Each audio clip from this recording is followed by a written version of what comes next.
GR2 race cars, high-performing vehicles built for the track and capable of incredible feats, but where one wrong move can spell disaster.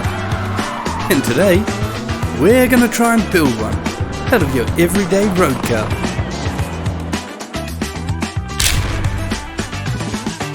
We begin our research by looking at our opponents, and 793 performance points doesn't seem too unachievable. That, however, is a bit harder. Hopefully, it's a one-off. Nope, 850. And again. Okay, we might be in some trouble.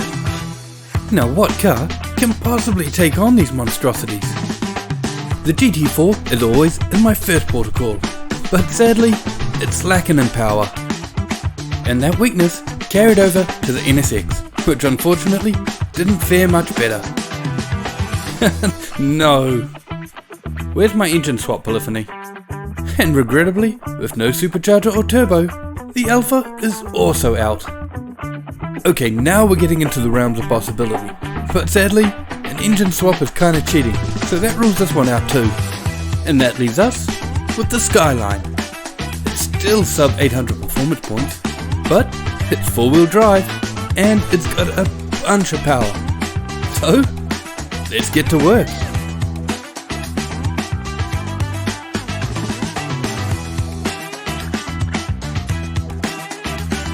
With the modifications complete, let's give it a 2-second tune and take it over for a test.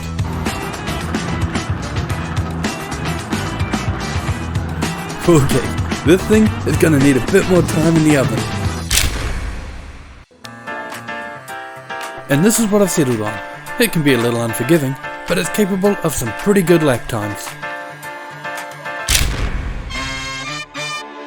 We're back at Deep Forest for a 5-lap race against professional GR2 opponents with mechanical damage on full.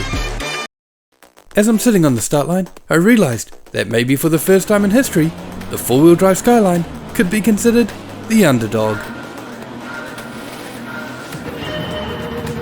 And this right here, you gotta imagine that this is the reason why we don't have grid starts. We're already past almost 50% of the cars, and we're not even off the start straight. Honestly, I can't say that I'm surprised by that start, not with our 4-wheel drive system, and the fact that we're like 150 horsepower up on the next rival. In fact, I'm betting on those two factors to give us a clean advantage throughout the majority of this race, regardless of the performance points difference.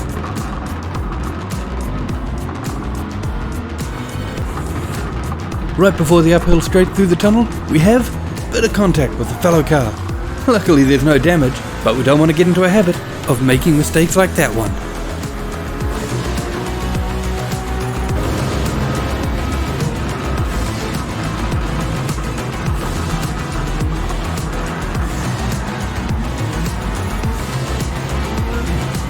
This run down the straight really gives a good indicator of just how overpowered our car realistically is compared to these GR2 race cars.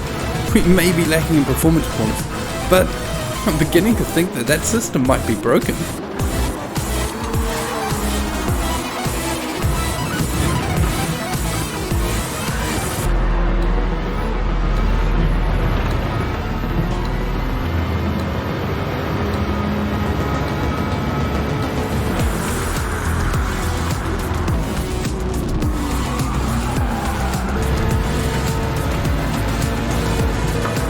As we catch up to the leading group of cars, they are pushing incredibly hard to try and retain their lead from me.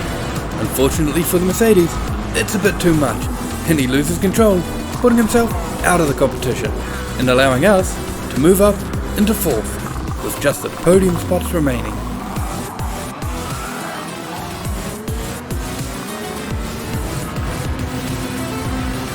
Onto the final straight, and we take yet another victor, moving us up into 3rd place.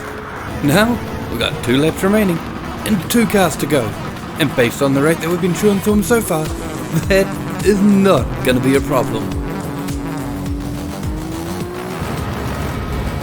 We overtake the Skyline, moving up into 2nd, right before the hairpin.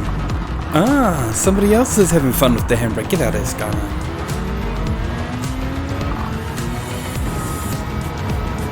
We fly past first place in the straight, but due to the lack of downforce, we have to brake a little earlier and we're forced to concede that position back to the BMW.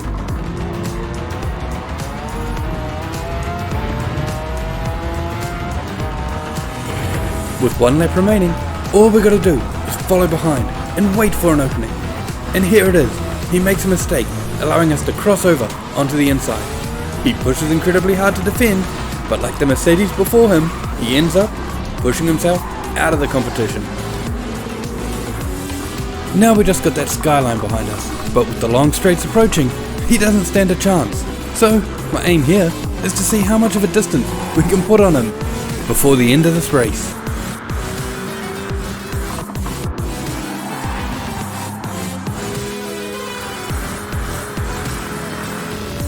So the answer to if we can turn a common road car into a GR2 race car?